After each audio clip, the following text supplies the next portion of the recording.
Hello, guys. Welcome back to TFD with Cordy.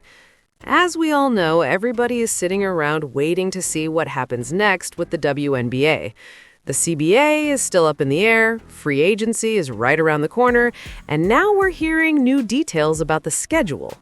Yesterday, it came out that we could be looking at 50 games this season, maybe even as high as 54.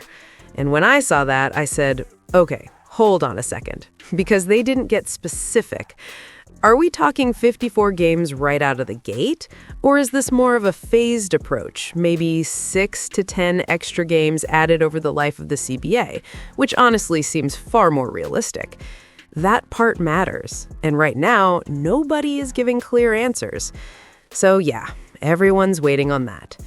We also heard there could be a scheduling conflict with Project B.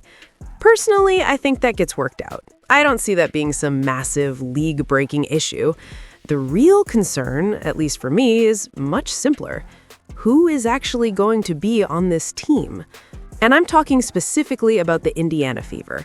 It's been a minute since we just talked straight Fever basketball, but free agency is raising a lot of questions. Kelsey Mitchell? Sophie Cunningham? Even Chloe Bibby? There's a real chance some of them are not back. And I'm not going to lie, I would love to figure out a way to keep Lexi Hall, keep Red on this roster. That matters. Before I wrap this up, make sure you hit subscribe and double check that you're still subscribed. I'm hearing constantly that people are getting unsubscribed without knowing it, sometimes multiple times. Call it a glitch, call it whatever you want. When it comes to YouTube's business side, I stay skeptical, especially since I don't align with their agendas. Sophie Cunningham's cuddle demand to Caitlin Clark fuels Fever reunion buzz. Say what? Yeah, we'll get to this. Many Indiana Fever fans want nothing more than for their team to bring Sophie Cunningham back in free agency this winter, whenever the WNBA league office and its players agree to a new CBA.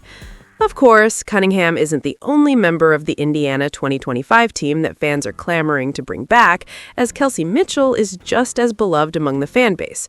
But while Mitchell might make more of an impact on the court compared to Cunningham, the latter's off-court charisma and star power have endeared her to the Fever fan base to an impressive degree, especially because she was only on the team for a season.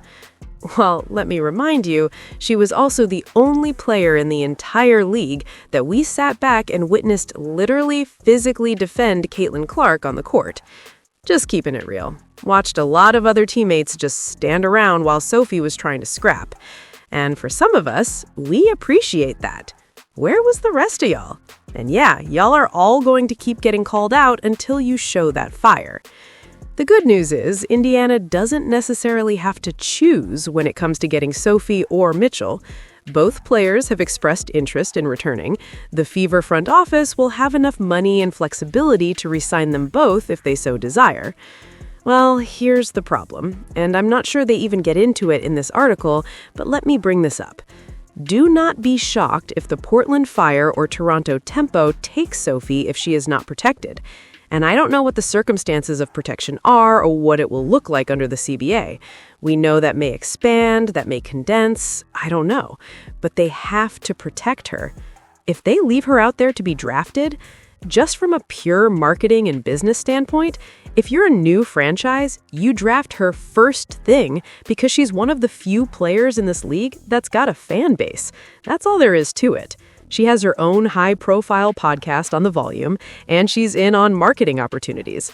She's showing up everywhere.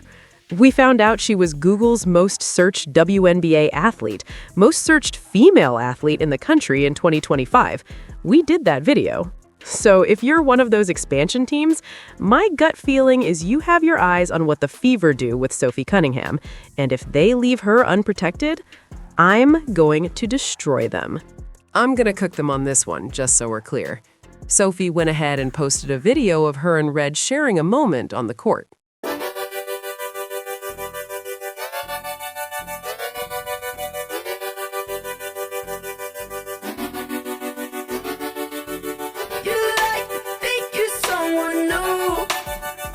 So Chloe is overseas right now, playing ball, doing her thing, and then this post pops up. Caitlin Clark posts, "It's time to run it back." Simple, clean, straight to the point. And of course, Sophie responds in the most Sophie Cunningham way possible. She says, "Only if you cuddle and make me dinner twice a week." Now listen, that's clearly teammates joking around. That's locker room humor. That's chemistry. That's normal. But as soon as you scroll down, you already know what's coming, because whenever the WNBA is involved, the sickos come out immediately. And I'm not exaggerating. I scroll down and I see, has Caitlin Clark ever cheated on her boyfriend Connor? And I just sat there like, wow. I'm not even going to justify clicking on that nonsense. This is what we're dealing with. Even the fans of this league, some of them are completely eaten up with agenda. They cannot let anything just be what it is. Everything has to be twisted into something else. Of course, they're trying to turn this into some Sophie and Caitlin narrative, like it's Sophie and Caitlin sitting in a tree. Stop it. They're clowning around. They're teammates. That's it. Believe it or not, there are heterosexual athletes in this league. I know that shocks some people. There might be like a dozen, but 2 of them play for the Indiana Fever. And I'll say this right now. I will be very disappointed if Sophie Cunningham is not back on this team. I can't remember exactly how many players they can protect. I think it's 5 or 6. I've talked about it before. I'm not looking it up right now. This is off the top. But in my opinion, it has to be Sophie and Caitlin have to run it back. That chemistry matters. Man, the WNBPA has done it again. At this point, the situation is officially in shambles. Look, I want to be clear from the jump. I actually like Tasha Cloud as a player. I respect her game. But what she was talking about recently, pure delusion. Straight delusional juice. The same stuff a lot of these unrivaled players seem to be drinking. The way she was talking, you would think they have endless options, leverage everywhere, and the league is just begging at their feet. Come on now. Let's be serious. We can get more people at a local cookout than what Unrivaled is pulling in for those games. That's not hate, that's reality. There are YouTubers getting more consistent views than those broadcasts. So stop playing games. Stop pretending like you're this massive hot commodity when the numbers simply do not back it up. Meanwhile, the WNBA is reportedly looking into buying back 16% of the stake they sold in 2022. Let's remember why that even happened. Kathy Engelbert had to raise roughly $75 million just to keep this league afloat. Marketing, operations, survival. That's the reality of where things were, and honestly, where things still are. We need to break all of this down, especially how it impacts Caitlin Clark, because she's at the center of the league's future, whether people want to admit it or not. But first, this media stuff has to be addressed. Some of these players should stay far away from cameras and microphones. I'm just keeping it real. Media training needs to be in the next CBA because too many of them do not know how to represent themselves or the league. Right now, Caitlin Clark is the exception, not the rule. With that said, let's take a listen to what Tasha Cloud actually said on that podcast. I wanted to ask, and I know this may be like a crazy question, but like, for example, and we all pray it doesn't happen because everybody wants the W to come back. So my question is, if for some reason that there was a lockout and, the season didn't come back. I feel like I can't say that there is or there isn't because I'm not 100% sure, but I know Unrivaled is prepared in so many different instances. And the biggest one being that we own the space that we play in. Yeah. So if we wanted to stay here year round as the players of Unrivaled with equity in this league and with space, financial money, all that stuff, we could stay here, train, play, put on another season if need be. So that's the beautiful thing. And that's why I'm so appreciative to be a part of a league like Unrivaled. And, even people out there, I know it's a touchy topic of like Project B, but at the same time, I'm so happy these entities are coming out here because now you have to move because there are challengers to you. You are not the sole entity of the best basketball players in the entire world anymore. Yeah. There are other leagues out there that want to compete with you. And are you going to stand on business or are you not? Yeah, but here's the part y'all keep missing. You can stay over there, train, play, and run all the 3-on-3 you want, but nobody's watching. That's the reality you are not coming to grips with. Yes, investors have put money into this. Nobody is denying that. But let's be very clear. Y'all are not making money yet. Every dollar that's come in so far is investor money. That's not revenue. That's not sustainability. That's hope. You can stay at Unrivaled for 2 straight years and play all the games you want. It does not matter if the audience is not there. At the end of the day, you have 1 guaranteed season left with TNT. 1. After that, they can tell you to pack it up and move on. Networks are not charities. At some point, ratings have to show up. You keep talking like you've got all these options, and that's just not true.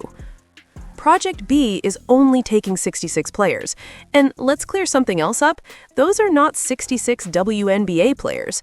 They're pulling from all over the world. This is not some safe landing spot for everyone. Unrivaled cannot survive the way it's going right now. That's why you've got people openly talking about partnering with the WNBA. You don't seek partnerships when you're strong. You seek them when you need help. This 3-on-3 gimmick is not catching on with the general public.